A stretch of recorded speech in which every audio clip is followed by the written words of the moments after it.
ইতিমধ্যেই তারকেশ্বরে এই আয়োজন বিভিন্ন ক্ষেত্রে এক বর্ণময় উদ্যোগ। আমাদের সহকর্মী সুখেন্দু বিস্তারিত ছবি তুলে ধরেছেন, দেখুন।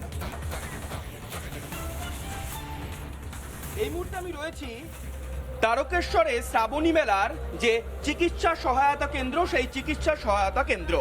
চিকিৎসা সহায়তা কেন্দ্রে ভিতরে প্রবেশ করলে মনে হবে আস্ত একটা অস্থায়ী মিনি হাসপাতাল তৈরি করে ফেলেছেন এখানকার উদ্যোক্তারা। দুপাশে রয়েছে ডক্টরস চেম্বার, এবং ডক্টরস চেম্বারের ভিতরে ঢুকলে আমরা দেখতে পাবো যে এখানে রয়েছে অসুস্থ কোনো ব্যক্তি এলে যাতে তাকে এই বেডে পরিষেবা দেওয়া যায়, তিনি এসে এখানে শুয়ে তার চিকিৎসা করা যাবে, সেজন্য এখানে একটি বেড রাখা রয়েছে এবং একই সঙ্গে বালিশও রাখা রয়েছে, এবং একই সঙ্গে চিকিৎসক যারা থাকবেন তাদের বসার ব্যবস্থা এবং অন্যান্য চিকিৎসকের যে প্রয়োজনীয় সামগ্রীও এখানে রাখা রয়েছে এখনো পর্যন্ত। শ্রাবণী মেলার যে অস্থায়ী চিকিৎসা কেন্দ্র তৈরি, সহায়তা কেন্দ্র তৈরি করা যায়, সেই চিকিৎসা সহায়তা কেন্দ্রের যে সেই রিসেপশন এখানে রাখা রয়েছে। সেই রিসেপশন রয়েছে, অর্থাৎ যে যারা আসবেন পুণ্যার্থীরা বা ভক্তরা অসুস্থ হয়ে তারা এসে যাতে প্রাথমিকভাবে এখানে যোগাযোগ করবেন। তারপর আমরা দেখতে পাচ্ছি এখানে বেড রয়েছে, 30 শয্যার একটি হাসপাতাল এই মুহূর্তে তৈরি করে রাখা হয়েছে। আমার ভিডিও জার্নালিস্ট দেবব্রত সেই ছবি দেখাচ্ছে, এবং দেখো এখানে প্রত্যেকটা জায়গাতে যে বিষয়টা রয়েছে যে অক্সিজেন সিলিন্ডার রাখা রয়েছে বেডের ঠিক পাশে।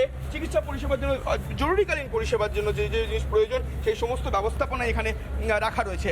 এবং এই শ্রাবণী মেলায় যারা আসবেন ভক্তরা বা ভক্তদের জন্য, সেই ভক্তের জন্যই এই চিকিৎসক সেবা এবং এখানে যাতে নিরাপদে এবং স্বাস্থ্য পরিষেবা পাওয়া যায় সেই জন্যই এই ব্যবস্থাপনা করা রয়েছে। দুপাশে বেড রাখা রয়েছে, যারা আসবেন অসুস্থ হলে এখানে তারা এসে পরিষেবা পাবেন, সেই পরিষেবা যাতে দ্রুত পাওয়া যায় এবং তার জন্য জরুরিকালীন ভিত্তিতে সমস্ত ধরনের পরিষেবা পাওয়ার ব্যবস্থা রয়েছে। এবং যেহেতু আমরা দেখতে পাচ্ছি যে বর্ষাকাল এবং বৃষ্টি হচ্ছে, সেই জন্য গোটা জায়গাটা একেবারে প্লাই দিয়ে মুড়ে ফেলেছে, অর্থাৎ প্লাইয়ের ওপর রাখা রয়েছে যাতে বৃষ্টি হয়েছে বর্ষাকাল যাতে কাদায় না বসে যেতে পারে সেই জন্য ব্যবস্থাপনা রয়েছে। এবং ওপরে সেই একেবারে ছাউনিতেও সেই একেবারে আঁটো ব্যবস্থা রয়েছে যাতে কোনোভাবে বৃষ্টির জল বা নাতে না পড়ে সেই ব্যবস্থাপনা রয়েছে। এবং চিকিৎসকরা এবং চিকিৎসা পরিষেবা দেওয়ার জন্য সমস্ত ধরনের যে সমস্ত ওষুধপত্র প্রয়োজন সেই সমস্ত ওষুধপত্র এখানে মজুদ রয়েছে। অর্থাৎ জরুরিকালীন পরিষেবা যে জিনিসগুলো পাওয়ার কথা সেই সমস্ত পরিষেবাই এখানে ভক্তরা বা পুণ্যার্থীরা এলে তারা পাবেন। এখানে এমার্জেন্সি চিকিৎসা করার পরেও যদি কাউকে মনে হয় যে স্থানান্তরিত করতে হবে, তাহলে দ্রুত স্থানান্তরিত করার ব্যবস্থা করার জন্য অ্যাম্বুলেন্সও রাখা রয়েছে।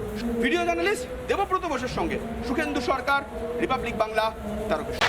নানা ধরনের কন্টেন্ট দেখার জন্য লাইক করুন, শেয়ার করুন আমাদের ফেসবুক পেজ, সাবস্ক্রাইব করুন আমাদের ইউটিউব চ্যানেল। পাশাপাশি অন্যান্য ব্রেকিং নিউজের জন্য অবশ্যই চোখ রাখুন রিপাবলিক বাংলায়।